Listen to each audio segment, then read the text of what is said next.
Good morning बेटा, कैसे हैं आप लोग। उम्मीद करता हूँ अपने लास्ट लेक्चर सारे देख लिए होंगे और अपने नोट्स प्रॉपर्ली बन रहे हैं बेटा जी आप लोगों के। चलिए तो आज का टॉपिक शुरू करते हैं। लास्ट टॉपिक में बेटा जी हम लोग बातें कर रहे थे यहाँ पे एक्सपेरिमेंट की कि डीएनए ही जेनेटिक मटेरियल है।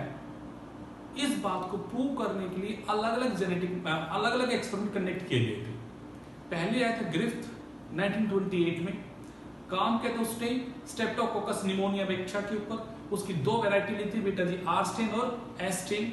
आपने वहां पे पढ़ा कि सर ग्रिफ्थ ने एक प्रिंसिपल दिया, उसका नाम था ट्रांसफॉर्मिंग प्रिंसिपल, जहां उसने ये कहा कि आर स्ट्रेन का जो बैक्टीरिया है वो एस स्ट्रेन के जेनेटिक मटेरियल को लेके एस स्ट्रेन के अंदर कन्वर्ट हो जाता है।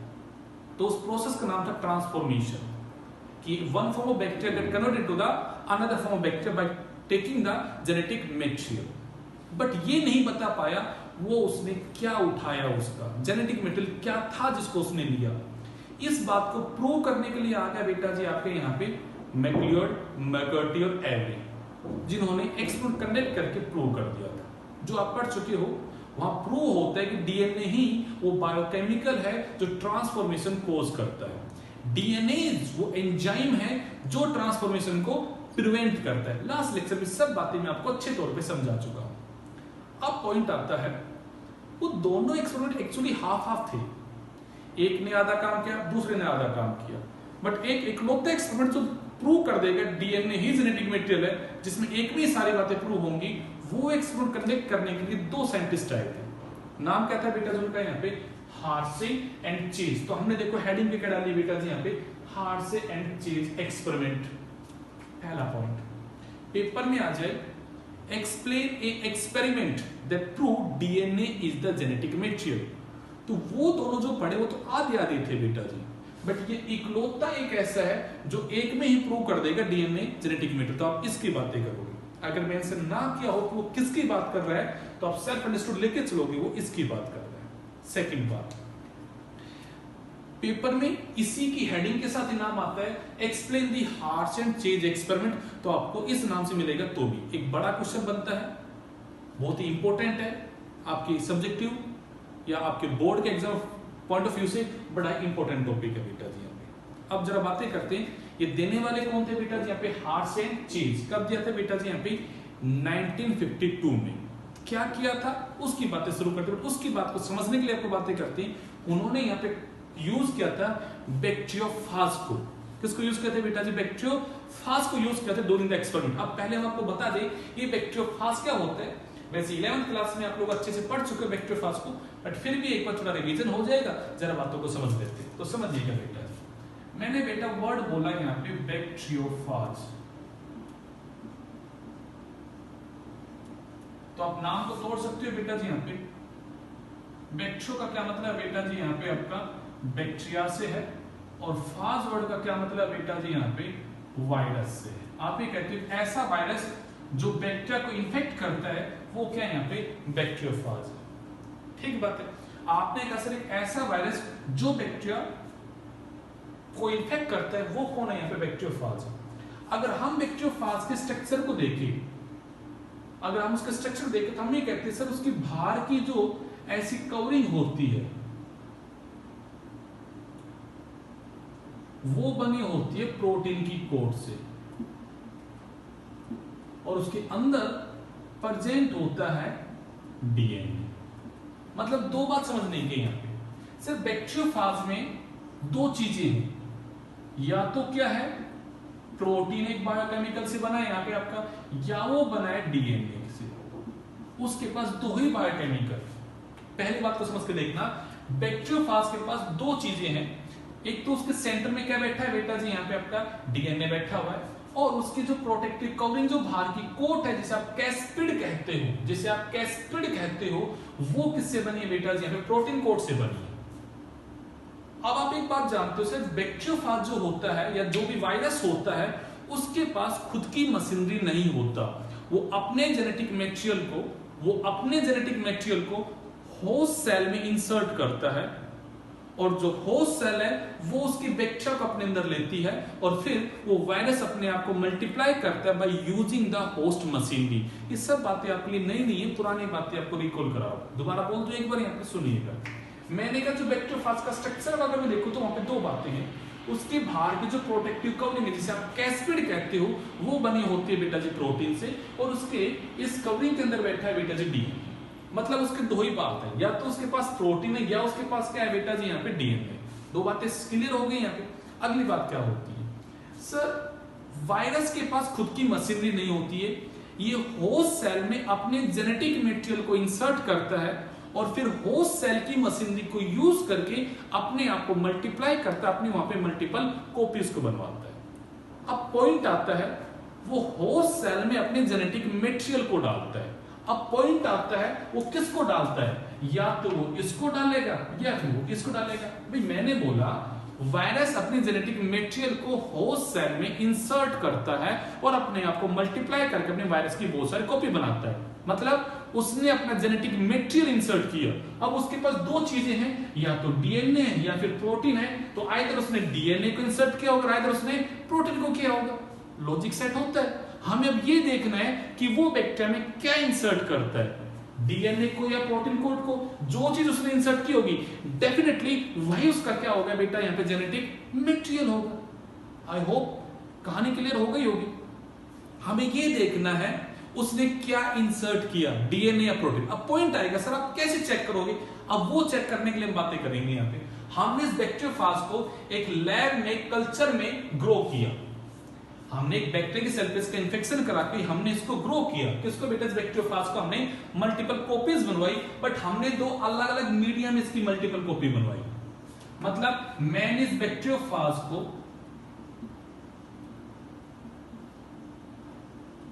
ऊपर लिख देता हूं ताकि आपको अच्छे से समझ में आई बातें। ये सब बातें आपको नोट डाउन करनी है ताकि आपको चीज समझ में आए। क्वेश्चन क्या बनता है वो बताऊंगा आपको बेटा जी। हमने क्या किया, बैक्टीरियोफाज था, हमने बेटा जो उसको कल्चर किया। सबसे पहले हमने उसे कल्चर किया in media containing radioactive phosphorus. बड़ा पॉइंट है बेटा जी। हमने क्या किया, जैसे डायग्राम अगर बना के देखो मैं यहाँ पे, कि सर ये एक हमने ऐसे पैट्रिक प्लेट ले ली, इसमें सर हमने डाला मीडिया, मतलब हमने एक न्यूट्रिशन को डाला और उस न्यूट्रिशन में हमने यहाँ पे ग्रो किया बेटा जी बैक्टीरिया, और हमने इस बैक्टीरिया के ऊपर इंफेक्शन करा दिया बेटा जी यहाँ पे बैक्टीरियोफाज का, लेमना वायरस का हमने यहाँ पे इंफेक्शन करा दिया। तो सर ये बैक्टीरिया जब यहाँ ग्रो करा होगा तो हमने इस मीडिया में डाल दिया बेटा जी यहाँ पे रेडियो एक्टिव फॉस्फोरस, यानी मैं कहूंगा रेडियो एक्टिव फॉस्फेट हमने यहाँ पे डाल दिया। अब लॉजिक सेट करके देखो सर, इस मीडिया में से न्यूट्रिएंट एब्जॉर्ब करेगा बैक्टीरिया, और इस बैक्टीरिया के अंदर ये बैक्टीरियोफाज अपने आप को मल्टीपल कॉपीज करेगा, मतलब बहुत सारे नए वायरस की कॉपी बनेगी।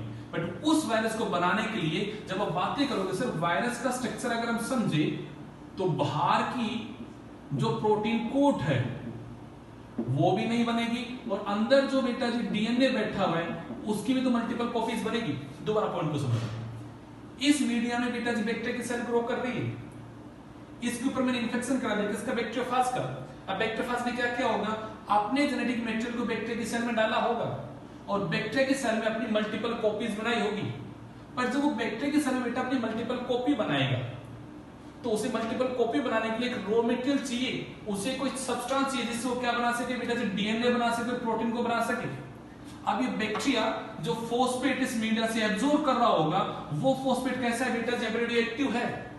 बट यहाँ पे जो प्रोटीन पड़े हुए, अमीनो एसिड पड़े हुए, वो कैसे यहाँ पे नॉर्मल। तो मैं कहूंगा इस कंडीशन में जो बैक्टीरियोफाज उसके अंदर नई कॉपी बन रही होगी, उन सब के अंदर जो डीएनए होगा, उस डीएनए के अंदर बेटा जी रेडियो एक्टिव फॉस्फेट आ गया होगा, और अगर बेटा जी रेडियोएक्टिव फॉस्फेट आ गया, मैं कहूंगा ये वाला बैक्टीरिया मैंने लेबल कर दिया विद रेडियोएक्टिव फॉस्फेट, ये वाला बैक्टीरियोफाज मैंने लेबल कर दिया विद रेडियोएक्टिव फॉस्फेट से।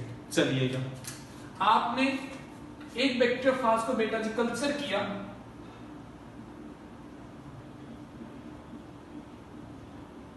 बैक्टीरियोफाज को बेटा जी अपने कल्चर किया in media containing radioactive sulphur. वही कंडीशन यहां समझ के देखो सर, ये आपकी पेटेड डिस्क है और यहां पे आपने मीडिया को यूज किया, इस मीडिया में हमने डाल दिया यहां पे रेडियोएक्टिव सल्फर।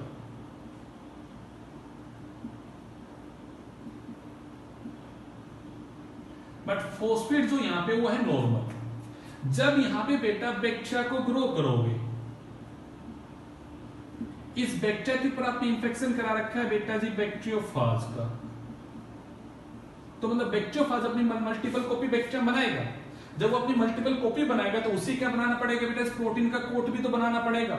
और प्रोटीन किससे बना होता है बेटा जी, अमीनो एसिड से बना होता है। और आपने याद होना चाहिए हमारे दो अमीनो एसिड ऐसी हैं जो सल्फर कंटेनिंग होती है, जिसका नाम क्या है बेटा जी, मीथियोनिन और सिस्टीन। ये हमारी एक ऐसी अमीनो एसिड जिनके पास क्या बैठा होता है, सल्फर प्रेजेंट होता है। तो सोचो जरा, इस प्रोटीन को बनाने के लिए मुझे सल्फर कंटेनिंग अमीनो एसिड चाहिए, तो सल्फर कंटेनिंग अमीनो एसिड अगर चाहिए तो वहां पे उन अमीनो एसिड में जो सल्फर बैठा है वो कैसे रेडियो एक्टिव है, तो डेफिनेटली मेरा प्रोटीन जो यहां पे होगा वो क्या हो जाएगा, लेबल्ड हो जाएगा। उसके अंदर जो प्रोटीन होगा उस प्रोटीन में क्या बैठा होगा बेटा जी, रेडियो एक्टिव सल्फर बैठा होगा। कहानी बड़ी सिंपल सी है, आई होप आप समझ पा रहे होंगे। मैंने दो अलग अलग बैक्टीरियोफाज की कॉपी बना ली। एक बैक्टीरियोफाज ऐसा है जिसके डीएनए में रेडियोएक्टिव फॉस्फेट बैठा हुआ है बट प्रोटीन में नॉर्मल है। यहां पे आप कहते हो सर हमने एक ऐसा बैक्टीरियोफाज बनाया जिसका प्रोटीन के अंदर रेडियोएक्टिव सल्फर बैठा हुआ है बट डीएनए कैसा नॉर्मल है। क्योंकि मेरे भाई डीएनए में आपने कैसे तीन चीजें होती है, या तो शुगर होता है, या नाइट्रोजनस बेस पेयर होता है, या फॉस्फेट होता है। डीएनए में कहीं सल्फर होता ही नहीं है। मतलब इस कंडीशन में सिर्फ प्रोटीन ऐसी है जो लेबल्ड हो गई रेडियो एक्टिव से। और सर ऐसी कोई भी प्रोटीन नहीं है जिसमें फॉस्फेट बैठा हो। कोई भी उनमें ऐसी प्रोटीन किससे बना, अमीनो एसिड से। दुनिया में ऐसी कोई अमीनो एसिड नहीं है जिसके पास फॉस्फेट प्रेजेंट हो। दुनिया में ऐसी कोई अमीनो एसिड नहीं है जिसके पास क्या हो बेटा जी, फॉस्फेट हो। तो मैं कहूंगा इसका मतलब इस कंडीशन में यहां पे मैंने रेडियोएक्टिव फॉस्फेट यूज किया है, तो प्रोटीन में कहीं फॉस्फेट यूज ही नहीं होता, बिकॉज कोई अमीनो एसिड इसे है ही नहीं जिसमें फॉस्फेट प्रेजेंट। मैं कहूंगा इसका मतलब यहां पे इस बैक्टीरियोफाज की जो बेटा जी प्रोटीन की कोट होगी वो नॉर्मल होगी, बट डीएनए में फॉस्फेट प्रेजेंट है। तो इसका मतलब यहां पे इस बैक्टीरियोफाज में जो डीएनए होगा उसके अंदर क्या बैठा होगा, रेडियोएक्टिव फॉस्फेट बैठा होगा। और यहां पे जो प्रोटीन होगा उसमें क्या होगा, रेडियोएक्टिव सल्फर होगा। मतलब मैंने दो अलग अलग बैक्टीरियोफाज तैयार कर लिए। एक बैक्टीरियोफाज में रेडियोएक्टिव फॉस्फेट बैठा है, एक ऐसा जिसमें रेडियोएक्टिव सल्फर बैठा है। मैंने दो अलग अलग टाइप के बैक्टीरियोफाज यहां पे बना लिए। पेपर में आता है 2 नंबर में एक क्वेश्चन बेटा जी, how the bacteriophage is labelled with radioactive phosphate and radioactive sulphur. हमने बैक्टीरियोफाज को कैसे लेबल कर दिया, किससे बेटा जी, यहाँ पे इससे फॉस्फेट से और सल्फर से, ये बताओ। तो वहां पे आपको ये बात समझानी पड़ेगी। क्या समझानी पड़ेगी, वी ग्रो ए बैक्टीरियोफाज और a culture A bacteriophage in A radioactive phosphate so that DNA get labeled with radioactive phosphate, because in the protein there is no phosphate present but DNA contain the phosphate, so DNA get labeled with the radioactive phosphate. We grow some bacteriophage in a media that contain radioactive sulfur, and protein is made up of sulfur containing amino acid, so the protein get labeled, but DNA do not have any sulfur, so DNA do not get labeled. इस case में DNA label नहीं होगा, सिर्फ protein label होगी। इस condition में सिर्फ DNA labelled होगा, प्रोटीन लेबल नहीं होगी। मतलब दो अलग अलग चीजों को हमने लेबल्ड कर दिया। प्रोटीन को लेबल कर दिया हमने रेडियोएक्टिव सल्फर से, और बेटा जी हमने यहाँ पे डीएनए को लेबल कर दिया रेडियोएक्टिव फॉस्फेट से। दो अलग अलग टाइप के बैक्टीरियोफाज बन के तैयार हो गए। हाँ कि ना, अरे बेटा हाँ कि ना, हमने दो अलग अलग बैक्टीरियोफाज बना दिए, एक को लेबल कर दिया किससे, हमने सल्फर से, एक को हमने लेबल कर दिया किससे बेटा जी, यहाँ पे आपका फास्फोरस से। हमने दो अलग अलग यहाँ पे लेबल करके तैयार कर दिया। कहानी का पहला पड़ाव खत्म होता है कि हमने कैसे लेबलिंग की, वो मैंने आपको समझा दिया। आई होप आपको समझ में आ गया हो। मैंने पहले लेबलिंग समझाई कि हमने कैसे लेबल किया, समझ में आती है बात, ठीक है। चलिए तो आपकी हेडिंग क्या, यहाँ पे छोटी हेडिंग क्या डालनी चाहिए आप लोगों को, यहाँ पे how the bacteriophage is labelled with A radioactive phosphate and sulphur. ये बातें आपको समझ में आ जानी चाहिए। यहाँ पे पेपर में आ जाते हैंडल कर लोगे क्वेश्चन को। चलिए बहुत समझदार बच्चे, मतलब 12th at 3 जैसे समझदार तो मैं विश्वास करता हूं दुनिया में कोई है ही नहीं। सबसे जबरदस्त बच्चे हैं, मतलब सबसे जबरदस्त। बायो तो मतलब आपके रोम में समाये, जबरदस्त बच्चे हो। चलिए अब कहानी की शुरुआत कैसे होती है, उस कहानी की शुरुआत को समझो बेटा जी। इन्होंने एक्सपेरिमेंट कंडक्ट किया, उसके लिए उन्होंने रॉ मटेरियल तैयार कर लिया, बैक्टीरिया भी ले लिया, बैक्टीरियोफाज भी ले लिया। बैक्टीरिया नॉर्मल है बट बैक्टीरियोफाज दोनों लेबल्ड कर दिया। तो अब जरा डायग्राम थ्रू सारी कहानी को समझो। उन्होंने पहला स्टेप किया बेटा जी यहाँ पे इन्फेक्शन।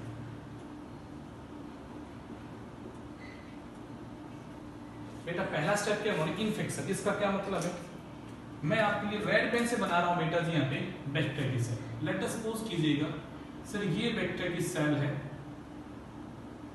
ये उसका जेनेटिक मटेरियल है, जो भी है हमें नहीं पता, छोड़िए बात। अब आपने कहा सर आपने यहां इन्फेक्शन करा दिया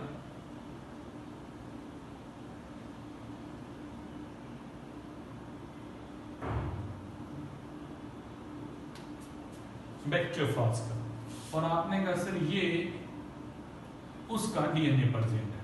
आपने कहा सर ये जो बैक्टीरियोफाज है ये रेडियो एक्टिव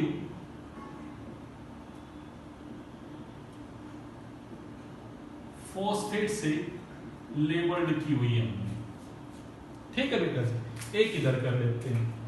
आपने कहा सर ये एक और बैक्टीरिया की सेल है, ये उसका जेनेटिक मटेरियल है। चलिए आपने कहा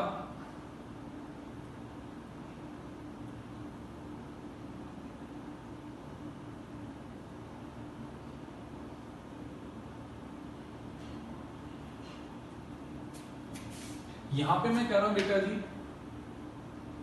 ये रेडियो एक्टिव सल्फर से लेबल्ड, दोनों अलग अलग बना ली। अभी मैंने बताया था बेटा जी, मैंने इसको ग्रो किया था सल्फर वाले में, इसको बनाया मैंने फॉस्फेट, दोनों अलग अलग बेटा जी मैंने यहाँ पे लेबल्ड कर दिया। इसमें सिर्फ प्रोटीन की कोट है जो लेबल्ड है, इसमें डीएनए कैसा है, नॉर्मल है। आपने कहा सर इसमें जो डीएनए वो लेबल्ड है किससे, फॉस्फेट से, बट प्रोटीन कैसा है, यहाँ पे नॉर्मल है। कहानी सिंपल सी है, क्योंकि मैंने इस वाले को तैयार किया एक ऐसी मीडियम में जहां पे रेडियोएक्टिव फॉस्फेट यूज की। तो आपको पता है प्रोटीन में फॉस्फेट नहीं होता, तो मैं कहूंगा फॉस्फेट प्रोटीन में नहीं, क्या मतलब प्रोटीन कैसा है यहाँ पे, नॉर्मल है। इस केस में आपने रेडियोएक्टिव सल्फर यूज किया था, डीएनए में सल्फर नहीं होता, तो मैं कहूंगा यहाँ पे डीएनए कैसा नॉर्मल है, बट आपका प्रोटीन कैसा है यहाँ पे लेबल्ड है बेटा, किससे, रेडियोएक्टिव सल्फर से। हमने देखेगा पहला स्टेप कर दिया इन्फेक्शन। तो क्या हुआ होगा, इन्फेक्शन के दौरान ये वायरस अपने जेनेटिक मटेरियल को इंसर्ट कर देगा within the host cell. हुआ होगा ऐसा काम। अब उसने क्या इंसर्ट किया हमें नहीं पता, हमें तो देखना है क्या क्या उसने इंसर्ट, हमें नहीं पता उसने क्या डाला, बट उसने जो भी उसका जेनेटिक मटेरियल होगा वो उसने अंदर इंसर्ट कर दिया होगा, ठीक है। अब उसने जो इंसर्ट कर दिया वो ठीक है, हमने कुछ टाइम के बाद में अगला स्टेप किया। वो अगला स्टेप क्या था बेटा जी, यहाँ पे ब्लेंडिंग।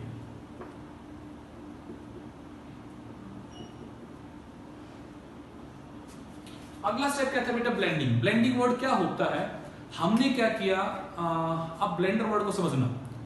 जैसे आप लोग कहते हो ना आपके घर में रई का यूज करते हो, ब्लेंडिंग जो मिक्स करती है, आप लोग जो दही जमाते हो रात को, उसको जब रई से उस ब्लेंडर से उसे जब मिक्स करते हो तो आप ये कहते हो सर घी अलग हो जाता है और छाछ वगैरह जो वो अलग हो जाती है, चीजों को सेपरेट करते हो, ब्लेंडिंग करते हो उनको भैया जी। ऐसे ब्लेंडर एक मशीन का यूज करके आप करते हो जिससे वो भैया जी ब्लेंड हो जाए, वो अलग अलग हो जाए। तो वैसा कुछ काम किया बेटा जी यहाँ पे मैंने किया ब्लेंडिंग। ब्लेंडिंग से क्या किया बेटा जी मैंने यहाँ पे जो वायरस का पार्टिकल का स्ट्रक्चर है वो तो कर लिया मैंने अलग, यहां भी अलग हो गए।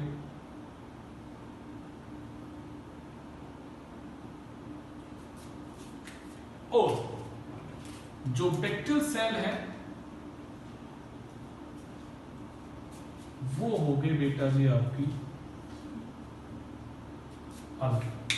अब जो भी जेनेटिक मटेरियल होगा वो जेनेटिक मटेरियल यहां डाल दिया गया होगा, व्हाटएवर, वो कुछ भी हो, चाहे वो डीएनए हो चाहे वो प्रोटीन हो, हमें नहीं पता, हमें तो पता लगा है। अगला स्टेप क्या हो गया बेटा जी, यहाँ पे ब्लेंडिंग हो गया। क्या समझ में आ रहा है सर? पहले स्टेप में हमने इन्फेक्शन किया, हमने दो अलग अलग बैक्टीरियोफाज के इन्फेक्शन किए। एक साइड में इन्फेक्शन कर रहे हैं यहाँ पे रेडियोएक्टिव फॉस्फेट कंटेनिंग, एक साइड में कर रहे हैं रेडियोएक्टिव सल्फर कंटेनिंग वाले का। ठीक है, हमने जब इन्फेक्शन किया होगा तो बैक्टीरियोफाज ने अपना जेनेटिक मटेरियल होस्ट सेल में इंसर्ट कर दिया होगा, डेफिनेटली ये काम हुआ होगा। अगला स्टेप है सर ब्लेंडिंग, मतलब जैसे ही वायरस अपने जेनेटिक मटेरियल को अंदर इंसर्ट कर देगा तो जो रिमेनिंग पोर्शन बचा, मतलब वो जेनेटिक मटेरियल नहीं है, वो रिमेनिंग पोर्शन जो बचा, अब हम उसको करते हैं अलग, उसको हमने कर दिया अलग, और वो अलग करने वाला प्रोसेस क्या है बेटा जी, यहाँ पे ब्लेंडिंग है। ठीक है, थर्ड स्टेप में आते हैं बेटा। थर्ड स्टेप कहलाता है सेंट्रीफ्यूगेशन। मतलब क्या है, वर्ड को समझो। हमने बैक्टीरियल की सेल को, मैं डायग्राम में बना देता हूं,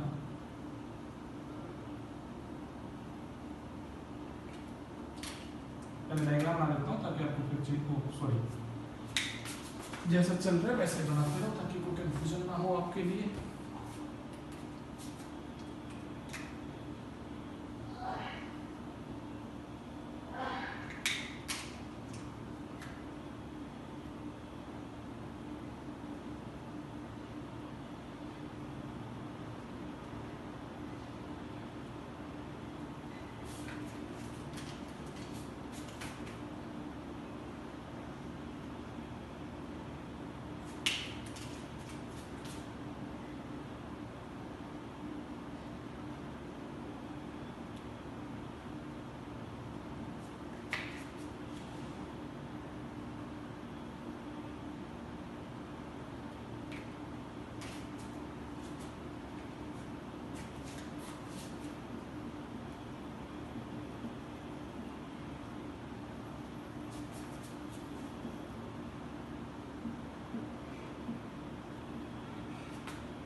अब हमने क्या किया, इस बैक्टीरिया को जो ब्लेंडिंग होकर चीज अलग हुई, हमने क्या किया, उसके टेस्ट ट्यूब में डाला और हमने एक मशीन होती है सेंट्रीफ्यूगल मशीन, हमने उसको ऐसे रिवॉल्व किया। उससे क्या होता है, जो भी सॉलिड चीज होती है वो तो हो जाती है सेडिमेंट। सोचो जरा, टेस्ट ट्यूब में समझो, टेस्ट ट्यूब में समझो सारी बातों को। सर ये अगर टेस्ट ट्यूब है, इस टेस्ट ट्यूब में ये लिक्विड है और यहाँ पे ये बैक्टीरिया बैठा है, वायरस से बैठा है, दोनों चीज यहाँ बैठी हुई है।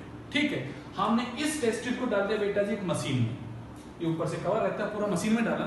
उस मशीन का नाम होता है सेंट्रीफ्यूगल मशीन।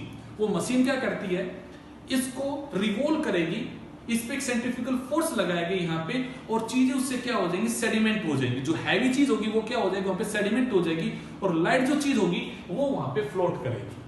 उस मशीन में हम इन दोनों को अलग अलग वे में लेके जाते हैं। कैसे बेटा जी, यहाँ पे हम उसको एक स्पीड पे अगर रिवॉल्व करते हैं तो जो भी सॉलिड चीज होती है वो हो जाती है सेडिमेंट, और जो लाइट चीज है वो उस लिक्विड में आपकी तैरती रहती है। अब आपको पता है बायोलॉजी में सबसे स्मॉलेस्ट अगर कोई पार्टिकल है तो वो कौन है बेटा जी, वायरस है। ये आपका नैनोमीटर साइज का है। बैक्टीरिया से भी छोटा अगर कोई है तो कौन है बेटा, वायरस है। तो अगर छोटा है तो लाइट इन द वेट है, वो अपने जेनेटिक मटेरियल को भी अंदर क्या कर चुका है, इंसर्ट कर चुका है। Getting my point? तो जरा वर्ड को समझ के देखिए कि मैं कहूंगा जो लिक्विड का पार्ट जो ऊपर फ्लोट कर रहा है, मैं कहूंगा वो तो क्या है बेटा जी, यहाँ पे सुपरनेटेंट, और जो नीचे जम गया वो क्या है बेटा जी, बैक्टीरियल सेल। दो अलग अलग वर्ड बोले बेटा जी मैंने। ड्यूरिंग द सेंट्रीफ्यूगेशन दो अलग अलग चीज है, एक तो वो चीज है जो नीचे पीपीटी बन गया, नीचे प्रेसिपिटेट बन गया, नीचे जो सेडिमेंट हो गया। तो सेडिमेंट कौन होगा, जो हैवी इन द वेट होगा वो कैसा होगा, ईजियर सेडिमेंट हो जाएगा। अब आप कहोगे सर ये क्यों, आप ये क्या कह रहे हो, जरा वर्ड को समझ कर देखो। सेंट्रीफ्यूगेशन बेटा जी, हम चीजों को रिवॉल्व करते हैं उसके ऊपर सेंट्रीफ्यूगल फोर्स लगता है। कौन सा फोर्स लगता है बेटा? सेंट्रीफ्यूगल। ऐसे रिवॉल्व कर रहे हैं तो फोर्स लगता है वहां पे सेंट्रीफ्यूगल फोर्स। और आपको पता है सेंट्रीफ्यूगल जो फोर्स होता है उसका फॉर्मूला क्या होता है? mv²r। क्या फॉर्मूला होता है बेटा जी? mv²r। कुछ ऐसा वर्ड बोलते हैं सर, फोर्स का फॉर्मूला है mv²r। अगर मैं सही हूं तो सर यहाँ पे वेलोसिटी कांस्टेंट है और टेस्ट ट्यूब का जो रेडियस है वो कांस्टेंट है, यानी कि कितना फोर्स उस पे अप्लाई होगा वो डिपेंड करता है किस पे बेटा जी? उसके मास पे। तो मैंने कहा बेटा जी बैक्टीरियोफाज जो है वो तो लाइट इन द वेट है, और ये वाला जो है बेटा जिसका वेट कैसा है? ज्यादा है। तो मैं कहूंगा अगर इसका मास ज्यादा है तो उस पे सेंट्रीफ्यूगल फोर्स भी कैसा लगेगा? ज्यादा लगेगा। और उस पे अगर फोर्स ज्यादा लगेगा तो सेडिमेंट हो जाएगा, बैक्टीरिया जल्दी सेडिमेंट हो जाएगा, वायरस सेडिमेंट नहीं होगा। वायरस अगर सेडिमेंट नहीं होगा इसका क्या मतलब बेटा जी? यहाँ पे आपका वो फ्लोट करता रहेगा आपका वाटर में। तो मैंने कहा भाई ये फ्लोट कर रहा है, तो मैं कहूंगा जो नीचे सेडिमेंट हो गया वो तो कौन है? बैक्टीरिया की सेल, और जो ऊपर फ्लोट कर रहे हैं वो क्या है? यहाँ पे सुपरनेटेंट है। दोनों जगह में सेम काम को किया। अब हमने क्या किया? पहले जो चीज सेडिमेंट हुई हमने उसमें चेक किया उसमें रेडियोएक्टिव क्या प्रेजेंट है, और फिर हमने यहाँ पे सुपरनेटेंट में चेक किया कि उसमें क्या रेडियोएक्टिव बैठा हुआ। तो जरा वर्ड को समझ के देखो, यहाँ पे रेडियोएक्टिव जो फॉस्फेट है वो हमें कहां मिला? Bacterial cell have radioactive phosphate. जो सेडिमेंट हुआ था हमें उसमें दिखाई दिया रेडियोएक्टिव फॉस्फेट, और हमें सुपरनेटेंट में नो रेडियोएक्टिव ऑब्जर्व। यहां हमें कोई रेडियोएक्टिव दिखाई नहीं दिया। इसकी कंडीशन में बैक्टीरियल की सेल में नो रेडियोएक्टिव ऑब्जर्व। हमने कहा यहां हमें सुपरनेटेंट में दिखाई दिया बेटा जी रेडियोएक्टिव सल्फर। कहानी क्लियर है बेटा? अगर फॉस्फेट डीएनए में प्रेजेंट है और डीएनए ही उसका जेनेटिक मटेरियल है, तो उसने जो होस्ट सेल में इंसर्ट किया है वो क्या इंसर्ट किया है बेटा? जब का जेनेटिक मटेरियल। तो अगर भैया जी जेनेटिक मटेरियल अंदर चला गया होगा तो पीछे खाली क्या बचा होगा बेटा जी? प्रोटीन बचा होगा। प्रोटीन जो वो कैसा है बेटा? नॉर्मल। और प्रोटीन अगर नॉर्मल है मतलब सुपरनेटेंट में कोई रेडियोएक्टिव दिखाई नहीं देगा। उसका अगर डीएनए जेनेटिक मटेरियल था या है तो मैं कहूंगा वो चीज कहां चलेगी? बैक्टीरिया दिखाएगी। तो मैं कहूंगा जब मैंने सेंट्रीफ्यूगेशन में बैक्टीरिया को सेडिमेंट किया होगा और सुपरनेटेंट अलग रहेगा, तो मैं कहूंगा डेफिनेटली मुझे रेडियोएक्टिव फॉस्फेट कहां दिखाई देगा बेटा जी? यहाँ पे बैक्टीरिया की सेल में दिखाई देगा। पॉइंट समझ में आ जाना चाहिए आप लोगों को। यहां समझिएगा बात को। सर यहाँ पे डीएनए आपका रेडियोएक्टिव नहीं है, वो कैसा है? नॉर्मल है। बट इस कंडीशन में हमने रेडियोएक्टिव से लेबल कर रखा, सल्फर को हमने यूज किया था यहाँ पे, जिससे प्रोटीन यहाँ पे क्या थी? लेबल्ड थी। सर इसने अपना जेनेटिक मटेरियल अंदर डाला, तो क्या डाला उसने? डीएनए को अंदर डाला, डीएनए अंदर चला गया। सर अब हमने जब इनको अलग अलग किया तो मैं कहूंगा ये जो वायरस है जिसके अंदर प्रोटीन कोट बैठा है, जिसमें रेडियोएक्टिव सल्फर बैठा हुआ है, वो सुपरनेटेंट में रह गया और नीचे सेडिमेंट हो गया बैक्टीरिया सेल। और बैक्टीरिया सेल में उसने जो डाला उसका जेनेटिक मटेरियल जो था वो तो यहाँ पे मैंने लेबल्ड कर ही नहीं रखा, इस केस में मैंने प्रोटीन को लेबल्ड कर रखा। तो मैं कहूंगा बैक्टीरिया की सेल में मुझे जब मैंने डीएनए को लेबल नहीं कर रखा मतलब मुझे यहाँ पे कोई रेडियोएक्टिव दिखाई नहीं देगा। अब यहाँ पे प्रोटीन जो है वो लेबल्ड है किससे? रेडियोएक्टिव सल्फर से। तो सुपरनेटेंट में मुझे दिखाई दे रहा है बेटा रेडियोएक्टिव सल्फर। दोनों कहानी समझ में आ रही है? क्योंकि मैंने अलग अलग लेबल किया था प्रोटीन के और सल्फर को, मैंने अलग अलग बैक्टीरियोफाज बनाए थे यहाँ पे।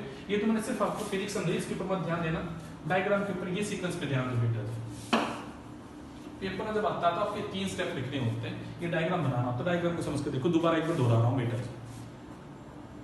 ज्यादा बड़ा लेक्चर नहीं हुआ, छोटा सा लेक्चर, एक एक्सपेरिमेंट है। और मेरे लेक्चर बड़े नहीं है, कंटेंट बहुत छोटा है, बस मैं चीजों को बार बार रिपीट करता हूं ताकि मेरे बच्चों को हर चीज समझ में आए अच्छे से। अभी आप लोग मेरे सामने नहीं हो तो मैं बड़ा फील करता रहता हूँ, पता नहीं समझ में आ रहा कि नहीं आ रहा, तो इसलिए मैं चीजों को बार बार रिपीट करता हूँ। ये मत देखा करो कि सर लेंथ 1 घंटे की बहुत बड़ा पढ़ा दिया, वो मेरे भाई लेंथ तो घंटे की हो जाती है, पर चीजों को बहुत बार तो रिपीट कर रहा हूँ। लेंथ फालतू बढ़ रही है, काम इतना नहीं है, समझो बात को। भाई बैक्टीरिया के सेल में हमें बैक्टीरियोफाज का इन्फेक्शन करवाना था। मैंने बैक्टीरियोफाज 2 तैयार कर लिए, एक ऐसा जिसे मैंने डीएनए को लेबल्ड कर लिया, किससे? रेडियोएक्टिव फॉस्फेट से। एक ही मैंने प्रोटीन को लेबल्ड कर लिया, किससे? रेडियोएक्टिव सल्फर से। मैंने ये देखना है वो अंदर क्या डालता है। अगर वो डीएनए को तो इंसर्ट करता है तो मतलब रेडियोएक्टिव फॉस्फेट को अंदर वो इंसर्ट कर रहे हैं। अगर वो प्रोटीन को अंदर इंसर्ट करता है, वो उसका जेनेटिक मटेरियल है, तो मुझे बैक्टीरिया के सेल में क्या दिखाई देगा? रेडियोएक्टिव सल्फर दिखाई देगा। देखो जरा यहाँ पे, मुझे फॉस्फेट दिखाई दिया बैक्टीरिया में, मुझे सल्फर दिखाई नहीं दिया। सल्फर मुझे सुपरनेटेंट में दिखाई दिया है। इस वाले कंडीशन में सिर्फ प्रोटीन लेबल्ड है, क्योंकि प्रोटीन के अंदर सल्फर होता है, डीएनए में सल्फर नहीं होता, तो लेबल सिर्फ कौन हुई? यहाँ पे प्रोटीन लेबल्ड हुई है। यहां मैंने फॉस्फेट का यूज किया। फॉस्फेट बेटा जी आपके डीएनए में होता है, ये प्रोटीन में नहीं होता है। मतलब यहां पे रेडियोएक्टिव से बेटा सिर्फ आपका डीएनए लेबल्ड हुआ है, प्रोटीन लेबल्ड नहीं हुई। अब जब जेनेटिक मटेरियल अंदर चला गया होगा, तो जब मैंने सेंट्रीफ्यूगेशन में जो सेडिमेंट किया वो तो बैक्टीरिया की सेल है ना, क्योंकि वो उसका मास ज्यादा है वायरस से, तो मैं कहूंगा डेफिनेटली मुझे बैक्टीरिया की सेल में रेडियोएक्टिव दिखाई दे रहा है। यहाँ पे फॉस्फेट की बात कर रहा हूं। बट जब फॉस्फेट उस कैस्पिड के पास रहा ही नहीं, उस वायरस के पास था ही नहीं, उसने तो अंदर इंसर्ट कर दिया, तो मैं कहूंगा इसके पास अब कहीं भी रेडियोएक्टिव चीज नहीं होगी। मैं कहूंगा सुपरनेटेंट में कोई रेडियोएक्टिव नहीं है। यहां पे डीएनए तो नॉर्मल है, बट प्रोटीन कैसा है? आपका रेडियो लेबल्ड है, तो मैं कहूंगा यहां मुझे सुपरनेटेंट में दिखाई दे रहा है बेटा जी। यहाँ पे इस एक्सपेरिमेंट से प्रूव कर दिया गया कि डीएनए ही है जो वायरस अंदर इंसर्ट कर रहा है। इस बात से ये बात प्रूव हो गई, yes DNA is the genetic material of the cell, not protein or RNA. Getting my point? Hard से एंड चेंज एक्सपेरिमेंट खत्म होता है। एक मिनट रुको। ओ बेटा अभी तो वीडियो छोटा ही है, मैंने टाइम देखा है वीडियो का, भी छोटा ही वीडियो है। एक टॉपिक और पढ़ लेते हैं।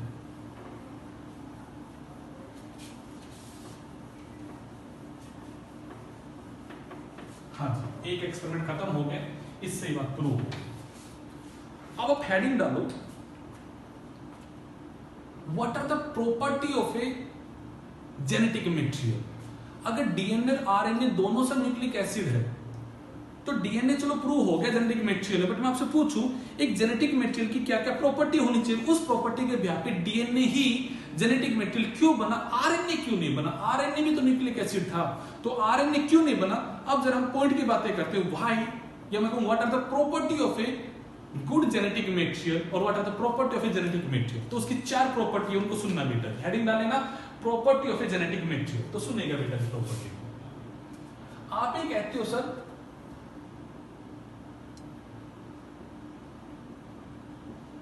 genetic material should have the power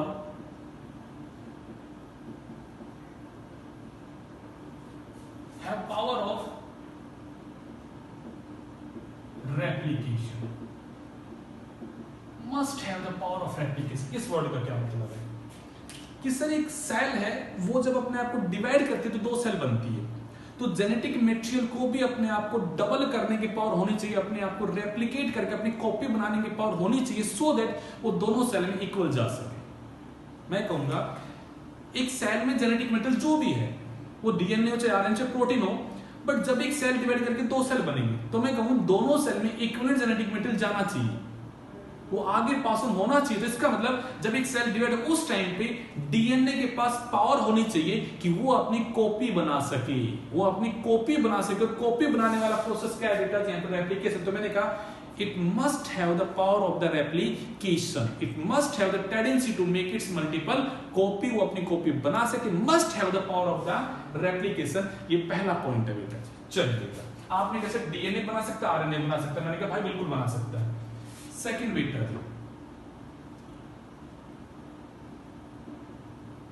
have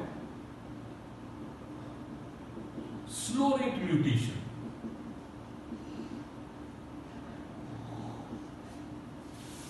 उसमें म्यूटेशन की पावर होनी चाहिए। क्यों होनी चाहिए? अब सोचो अगर आपने एक ऐसा जेनेटिक मटेरियल यूज कर लिया जो स्टेबल है, जो बदलाव ही नहीं करता, अपने आप को बदलता नहीं, तो फिर आप ये कहोगे सर फिर इवोल्यूशन कैसे होगा? और इवोल्यूशन को फेवर करने के लिए जेनेटिक मटेरियल में बदलाव की टेंडेंसी भी होनी चाहिए। तो मैं कहूंगा should have power of mutation but at a slow rate, should have power of mutation but at a slow rate. बदलाव करने की टेंडेंसी होनी चाहिए बट स्लो रेट पे होनी चाहिए। इतना जल्दी ना बदले खुद को कि मेरे भाई वो बिल्कुल अगली स्पीसीज आए तो कुछ अलग ही आ जाए, ऐसा नहीं मेरे भाई। यहाँ पे एक स्पीसीज अपनी इंटीग्रिटी भी मेंटेन करे, अपना फंडामेंटल कैरेक्टर को मेंटेन करे, ऐसे फीचर भी होना चाहिए। तो मैं कहूंगा पावर ऑफ म्यूटेशन होनी चाहिए बट किस रेट पे बेटा जी? यहाँ पे स्लो रेट पे। ओके, थर्ड बेटा जी,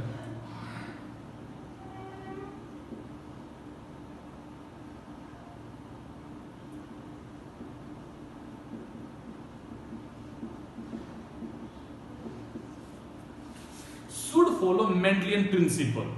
जो आपने कहा था sir law of the segregation, law of inversement, जो भी मेंडल ने प्रिंसिपल दिए थे वो प्रिंसिपल की पावर भी उसके पास में होनी चाहिए। Should follow the Mendelian principle. And चौथी बात भी करें,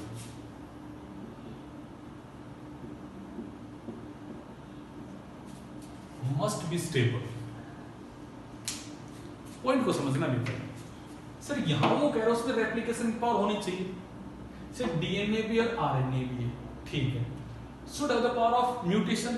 सिर्फ डीएनए म्यूटेशन पावर शो करता है but at a slow rate करता है, बट आरएनए म्यूटेशन करता है वो तो बहुत फास्ट म्यूटेशन करता है। तो अगर हम इवोल्यूशन के पॉइंट को समझे तो इवोल्यूशन उसका जल्दी होगा जिसमें रेट ऑफ म्यूटेशन ज्यादा होगा। जो भैया जी ज्यादा अपने आप को बदलेगा वो जल्दी भैया जी इवोल्यूशन करेगा। पर मैंने कहा था भैया जी बिल्कुल म्यूटेशन का रेट फास्ट है, किसमें बेटा जी? यहाँ पे इन द आरएनए, डीएनए में स्लो है। मेंडलियन प्रिंसिपल दोनों फॉलो कर सकते हैं, आरएनए भी और डीएनए भी। बट ये चौथा पॉइंट समझो, यहाँ पे should be more stable.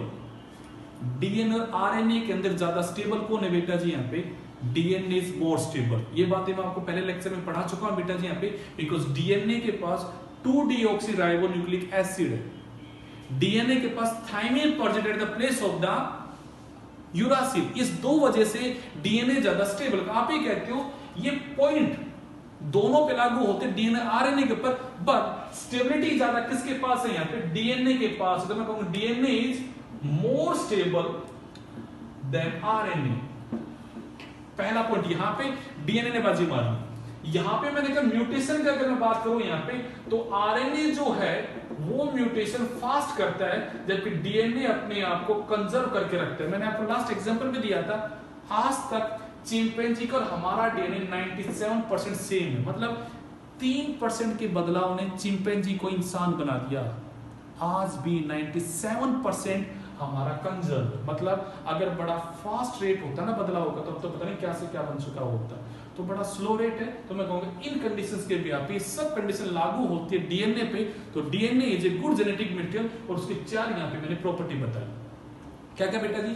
DNA have the power of the replication, it have the mutation but at a slow rate power, but आपने कहा फॉलो द मेंटेन प्रिंसिपल, और वो मोर क्या है यहाँ पे स्टेबल। अब आप कहोगे सर डीएनए इंडिपेंडेंटली काम कर लेता है। मैं कहूंगा नहीं, ये गड़बड़ है। DNA is depend upon RNA for its working. DNA independent नहीं है वर्किंग। बड़ी इंपॉर्टेंट है, लिख लेना बेटा जी यहाँ पे। DNA is not independent, it depend upon RNA for its function. DNA depend है किस पे बेटा जी? यहाँ पे आरएनए पे अपने काम को करने के लिए। कैसे? वो बातें मैं अभी आपको बताऊंगा। ये 4 प्रॉपर्टी लिख लोगे बेटा जी। ये किसकी प्रॉपर्टी? बेटा जेनेटिक मटेरियल के। अगली हेडिंग डालो बेटा जी, सेंट्रल डोग्मा। उसमें आपको बात समझ में आ जाएगी और अच्छी। हेडिंग डालो बेटा जी, सेंट्रल डोग्मा।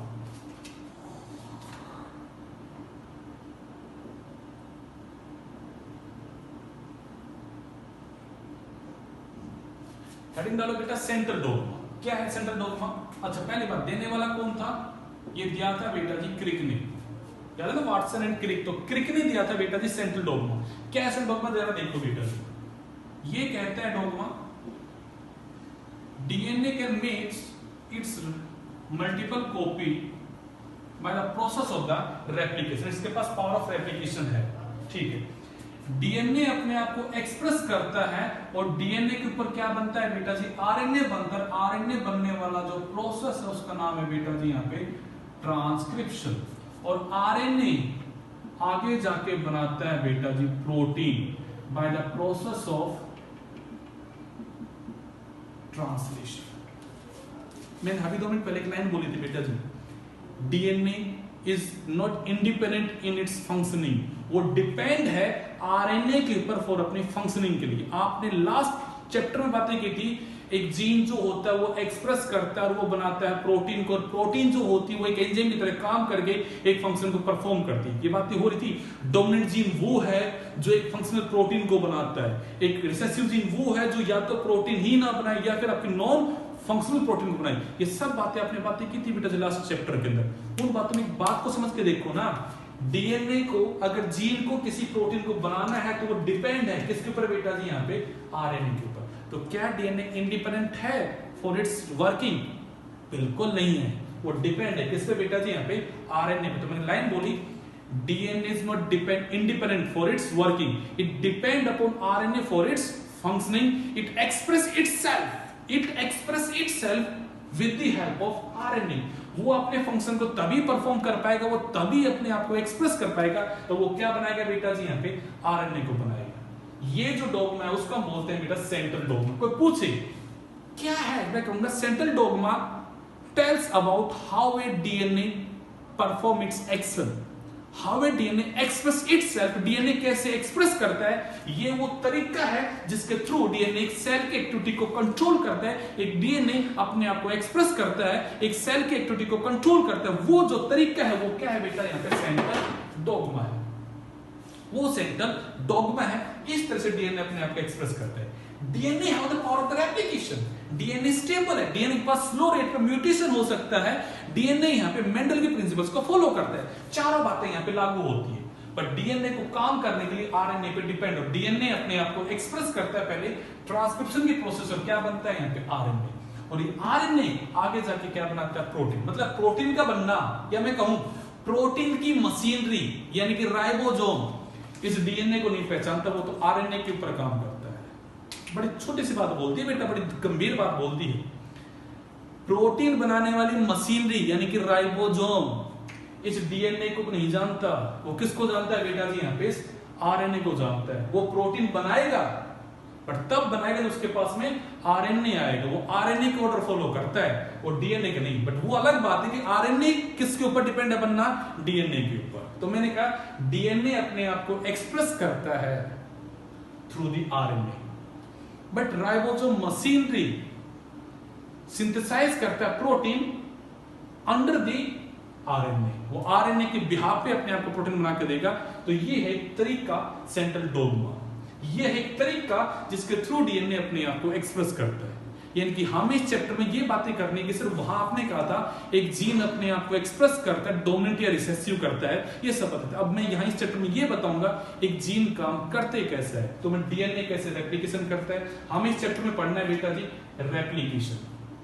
हमें आपके साथ बातें करनी है ट्रांसक्रिप्शन की, डीएनए कैसे ट्रांसक्रिप्शन करता है और कैसे ट्रांसलेशन होता है। इन तीनों मैकेनिज्म को आपको डिटेल में पढ़ना है। यानी कि अब जब अगला टॉपिक शुरू होगा, अब नेक्स्ट लेक्चर में आपके साथ जो बातें शुरू होंगी वो शुरू हो जाएंगी सेंट्रल डोग्मा की। किसकी बातें शुरू होंगी, रेप्लिकेशन कैसे चलता है, ट्रांसक्रिप्शन कैसे होता है, ट्रांसलेशन कैसे होता है। हम इन हर एक मैकेनिज्म को समझना है ताकि हम ये समझ सके कैसे डीएनए अपने आप को एक्सप्रेस करता है। हम ये पढ़ेंगे डिटेल में। तो सेंट्रल डोग्मा आपको ये बताता है how a DNA express itself, how a DNA control the activity of the cell. ठीक बात है। अब आप कहोगे सर क्या ये सेंट्रल डोग्मा यूनिवर्सल है, क्या ये सेंट्रल डोग्मा यूनिवर्सल है? मैं कहूंगा नहीं बेटा, यूनिवर्सल नहीं है सेंट्रल डोग्मा। गड़बड़ हो जाती है एक जगह आपकी। कहां बेटा जी, in the case of the retrovirus. देखो देखो देखो वर्ड बोल दिया, in the case of retrovirus. इन वायरस के अंदर आके ये कहानी फेल हो जाती है। उनके अंदर जो चलता है वो क्या चलता है बेटा जी आपका यहाँ पे रिवर्स सेंट्रल डोग्मा।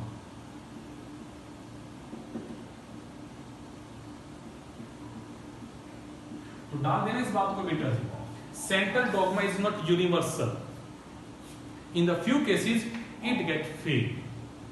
और उसकी जगह जो नया डोग्मा है वो क्या है बेटा जी, रिवर्स सेंट्रल डोग्मा।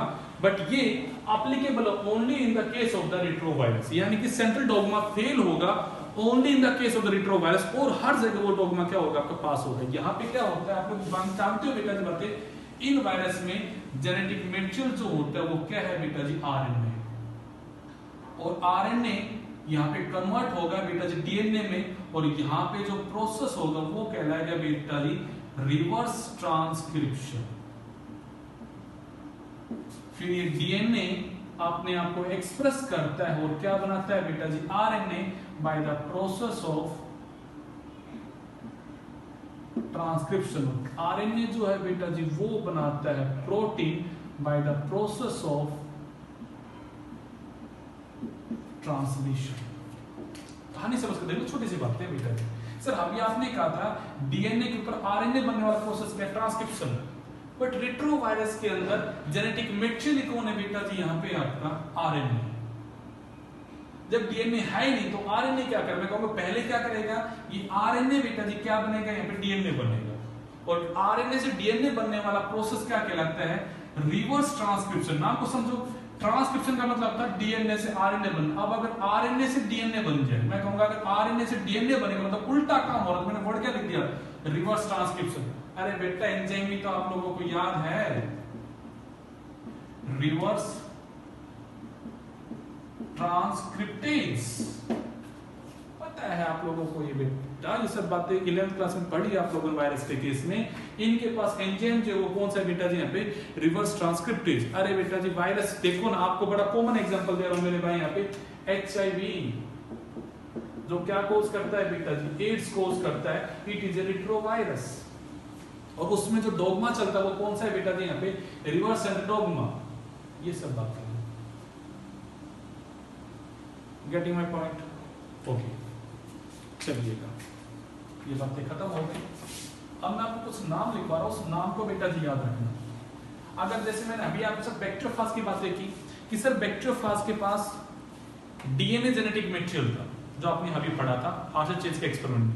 क्या सब वायरस में डीएनए ही जेनेटिक मटेरियल है? तो मैं कहूंगा नहीं बेटा जी। आप लोगों ने एक वर्ड लिखा है कि 11th क्लास पढ़ा रहा हूं बेटा जी,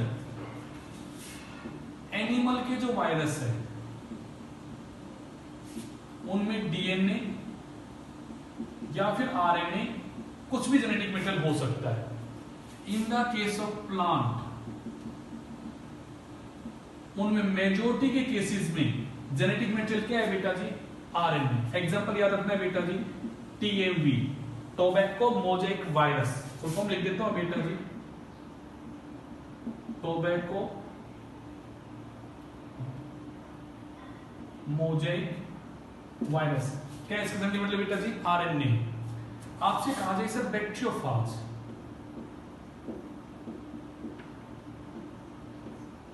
याद रखना बेटा जी बैक्टीरियोफाज के केस में मेजॉरिटी ऑफ केसेस में क्या है बेटा जी, डीएनए जेनेटिक मटेरियल। एग्जांपल लिख सकते हो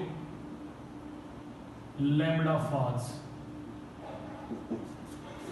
but in the rare cases RNA भी जेनेटिक मटेरियल हो सकता है, और आपको नाम मैं बता रहा हूं बेटा जी यहाँ पे, क्यूबी बैक्टीरियोफाज। एक नंबर क्वेश्चन आ जाता है यहाँ पे आपके। आप आजकल तो पेपर में ऑब्जेक्टिव आने लग गए, आपके सब्जेक्टिव वाले के अंदर भी, बोर्ड के में भी तो बेटा ऑब्जेक्टिव आता है। तो एक क्वेश्चन आ जाता है, which of the following bacteriophage have the RNA as genetic material. तो याद रखना है बेटा जी क्यूबी बैक्टीरियोफाज। आपके एनसीईआरटी बुक में लिखे हुए क्वेश्चन है बेटा जी, मैं उनकी बातें कर रहा हूँ यहाँ पे।